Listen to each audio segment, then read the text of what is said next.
Greetings, and welcome to an overview of the new Basilian Curial Office and Residence. In this video, I would like to do three things. First, give a history of our past and how we came to this point regarding Presentation Manor and the sale of the Cardinal Flap Basilian Center. Two, indicate where we currently are in the process. And three, present a tentative timeline for the future. The Ontario Collaborative Housing by Religious was formed in 2013 and was committed to ensuring that religious communities had adequate retirement facilities. The challenge for most religious communities, including Basilians, was ensuring that retired religious had adequate facilities to accommodate their decreasing memberships. With aging infrastructure and a high cost to renovate or construct, religious communities did not want to build facilities that would outlive their dwindling numbers. A model in Winnipeg, Canada, overseen by Raymond Lafond, where religious communities collectively owned and built a retirement facility, was already successful and was adopted by the OCHR. Here's a timeline of events. In January 2014, the General Council decides to invest $6 million in the project. The money has returned 5% interest annually and also has enabled Basilians to secure 15 assisted living units and 15 independent living units in the new project. In March 2014, the OCHR buys LaSalle Manor from the Christian Brothers, and the buildings on the 4.4-acre property are leveled in order to construct the new retirement residence named Presentation Manor.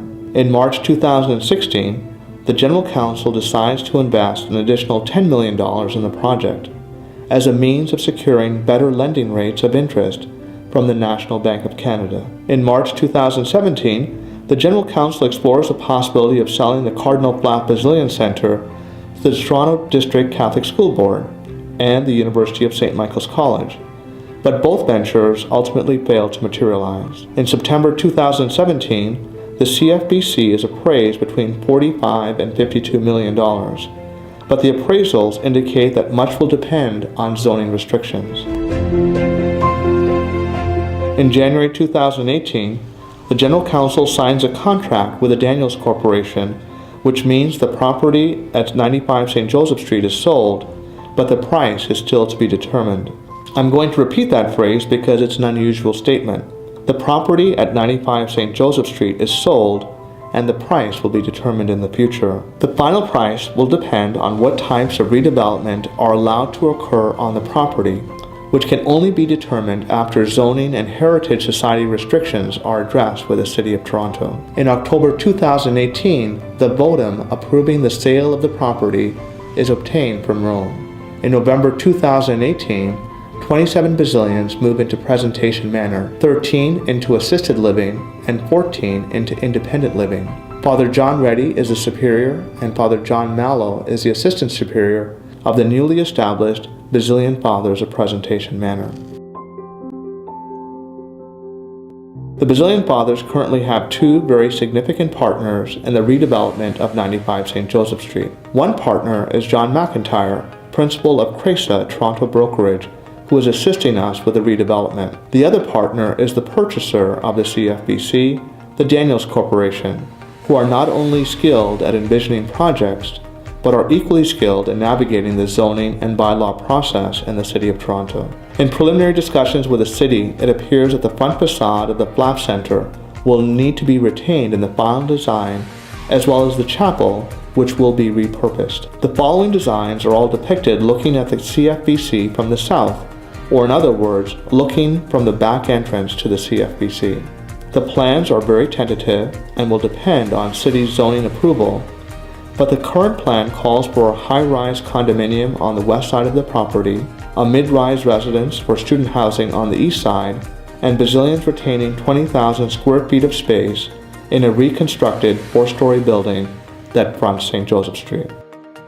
The plans are still being developed, but these are initial designs that indicate a street walk-in entrance with lobby and archives on the first floor, a second formal entrance with staff facilities on the second floor, and a curial office consisting of a boardroom, 10 offices and meeting rooms on the third floor. Notice on the west wing third floor, there is also the curial residence with 4 guest rooms and a fitness room.